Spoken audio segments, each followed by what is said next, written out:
Tell me a ghost story that sounds completely unbelievable but is entirely true. There are so many different stories that I'd love to tell you guys, but this one is probably one of the most scariest.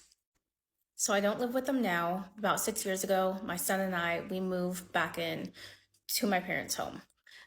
This was the home that I grew up in as a child, and it was built in the 1920s. No one ever passed away on the property, in the house, whatever. Nothing crazy ever happened. It's just an older house in really nice area in the suburbs. Yeah, there's not much history about it, really.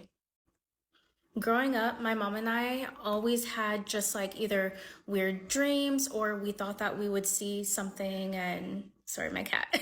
We thought that we would see something and it just wasn't there, both separately and together as well. So when I moved back in, I moved into the attic, which was actually converted into a bedroom. It was just a long, narrow room. It's pretty large, but it was narrow and just long. And then at the end of the attic, there's a big closet. It could be like a walk-in closet type of situation, but it doesn't have a door.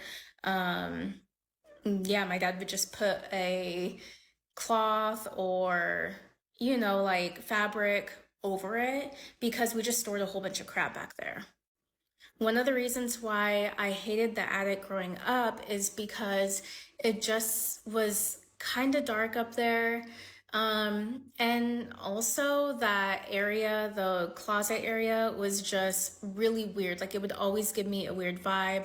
I've only been into that area a handful of times.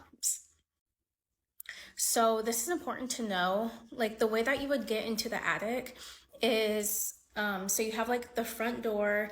Right at the front door, there's steps going up. So you go up the steps. To the left is a bedroom. I believe at the time it was my sister's room. And then to the right, sorry, left and rights, to the right would be the attic. Now, to get up there, you would have to climb up like three really short steps and then kind of like crawl in there or hold on to the sides and step in there. It wasn't a full length door. Yeah, it was just really, it was a weird setup, but the door was small and there was always a draft. And so my dad he put like a latch hook sort of situation at the top. And then on the bottom, he put a deadbolt. So whoever, if one of the kids, we all took turns having the attic as our room at one point. And so in order to keep it closed and stop the draft from coming in, he put a deadbolt on the door. So it's on the bottom of the door and he drilled a hole into the floor and you would just secure it pretty much into the floor. So now that that's all out of the way, one night I was sleeping, everyone in the house was sleeping. My dad was at work, and my mom calls me around 2 o'clock in the morning. And I'm like, what the heck? She's right down the hall. Why is she calling me? I pick it up and she says, hey, is Jeremiah down here? Jeremiah's my son. He was sleeping right next to me. I look over and he was right next to me. And she says, and I said, no, he's right here. Why? And she said, because it looks like that there's a kid in the hallway, like in my doorway. And I said hi, but they're still standing there. Are you sure Jeremiah's in the room with you? So I'm like, yes, he is here with me. I asked, was it one of my siblings? And she said, no, they were way too short to be, my other siblings who were they're just a few years younger than me. So they're much taller than what she was describing. So after she confirmed that it was none of my siblings and my son was right there, we were both just pretty freaked out. I didn't go downstairs to check on my mom. I was just like, close your door. I don't know, maybe call dad and see if he can come home from work. But my door was locked, secured. I was like, nothing, don't come up here. So as soon as we say goodnight, she's like, good night. I'm like, good night, love you. See ya in a few hours because it was already morning.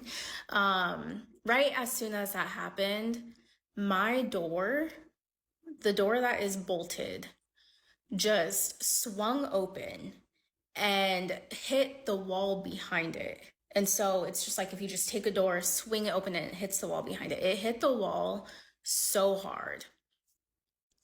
Of course, it caught me off guard, so I just jumped up and I did run over to the door because I was thinking, okay, maybe my mom ran up here and I don't know, she was the Hulk and just pulled on the door really hard. But no, there was no one behind the door at all. No one. Everyone was still sleeping. My mom, she was still awake because we just got off the phone. She heard and she called me back, and I was like, Mom, the door just swung open. And she was like, What do you mean the door swung open?